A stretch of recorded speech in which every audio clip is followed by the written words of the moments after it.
What's poppin', and welcome back to another episode of Fletcher the Fisherman. And today we are going big bass hunting. And that is what we attempted to do in the last video, but it did not go that way. I had my chances at a big one, but yeah, this pole right here cost me twice. But I did talk to two people who were out on the waters at the same time as me. One of them caught a 7 and one of them caught an 8. So there's some really big bass in the area. So I just really want to get my hands on one of those. So I'm gonna be doing the same kind of thing, except it's a different time of day. I'm fishing early morning, which is nice. So we're going to get started with some topwater. So let's see what we can do. This is the topwater bait of choice this morning. It's the stutter step. I'm pretty sure this is the biggest size they make it in, but this bait was originally designed for, I'm pretty sure, tigerfish over in Africa. So you know it's got some great action. It's pretty much just a walking bait, like a spook or anything like that, but as the way it's shaped, it has a much more dramatic walk to it. It really walks incredibly well. And actually my last significantly big bass came on this, so maybe, just maybe, it's exactly what I need to stir up a little bit of action this morning.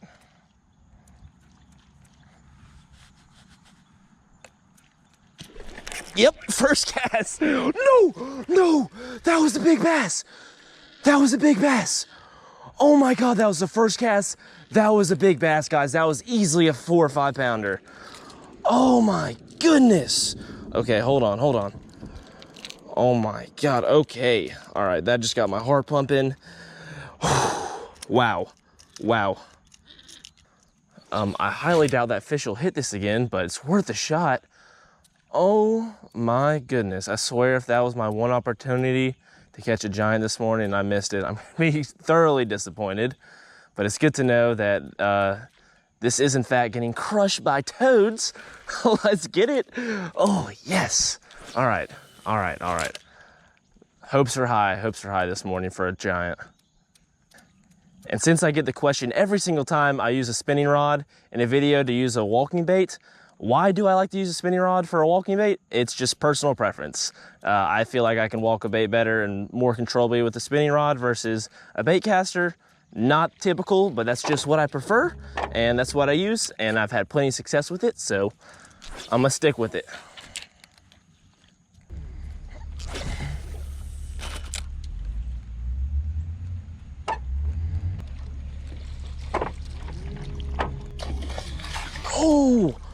Oh, come back.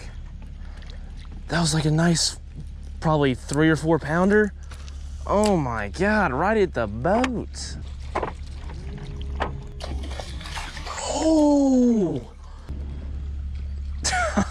I mean, what am I supposed to do about that one? God.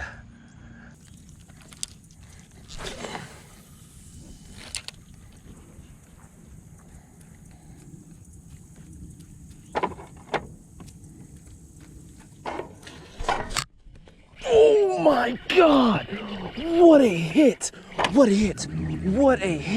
don't know how big that fish was, but wow, that was an aggressive bite.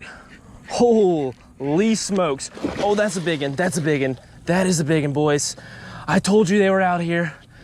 Oh my God, that was a strike and a half. Woo! Nothing gets me going like topwater. Oh my goodness. Wow. Stay down. No, stay down. Hold on, let me get the net.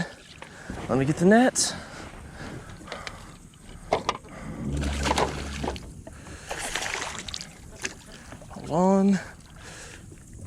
Yes!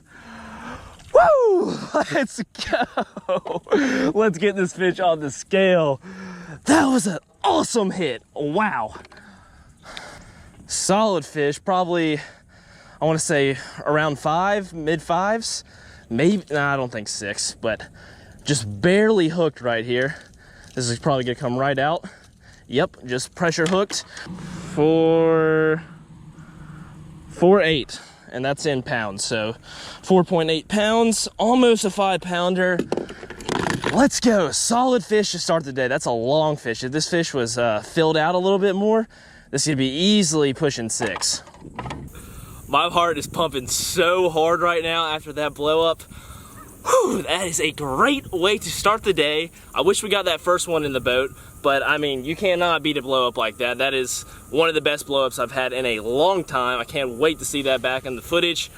Great fish, let's keep it rolling. We only got so much top water time left, so I want to get this girl back in the water and hopefully get one maybe twice this size. Here she goes. Off into the depths.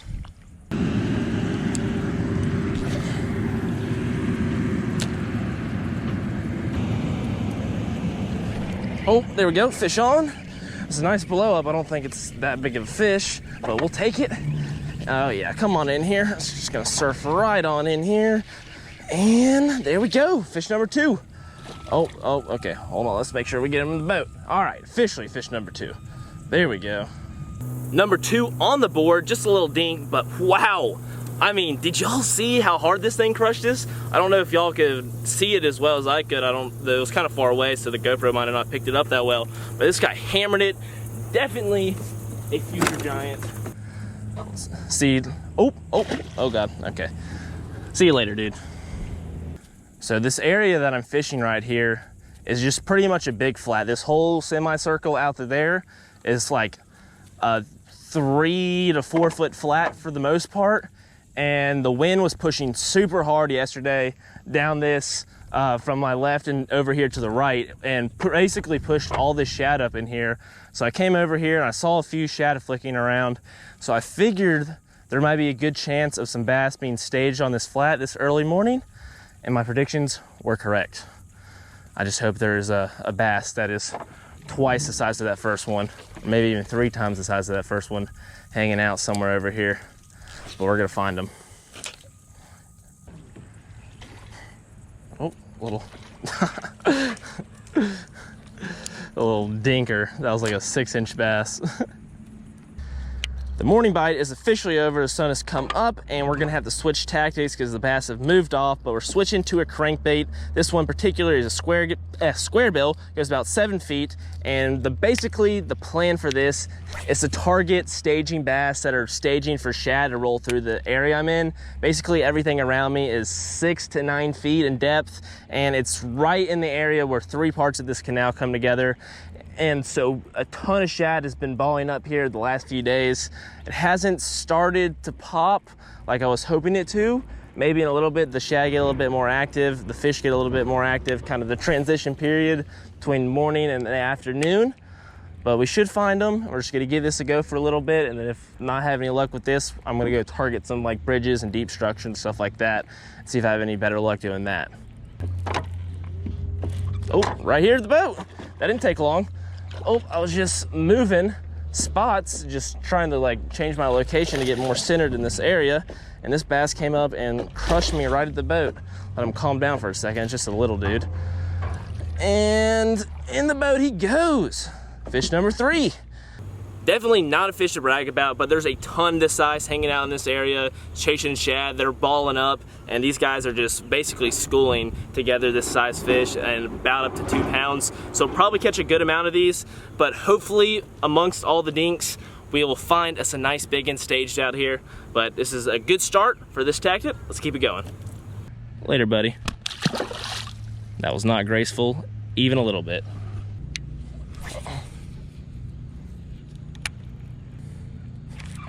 There we go, fish on.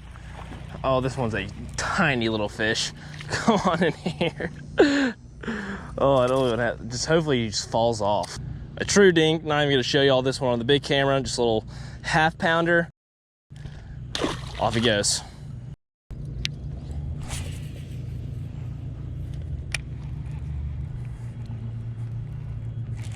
There we go, another fish. This one feels definitely better. I don't know if it's a big one, but definitely, okay, it's still a dink. That's fine. All right, okay. I told you we're gonna have to weed through these guys. There's big fish amongst these, but we're just gonna have to get through these little dudes. Chill. I don't wanna grab you if you're freak out. All right, there we go. Small but fat. This is a really thick fish for the size. I mean lengthwise. Good little fish. Here she goes.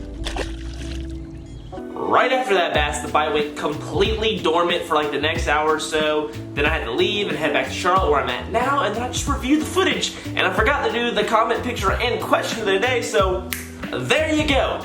But hopefully y'all enjoyed today's video, and if you did, smash like for me and subscribe. But as always, bass is passion. Peace!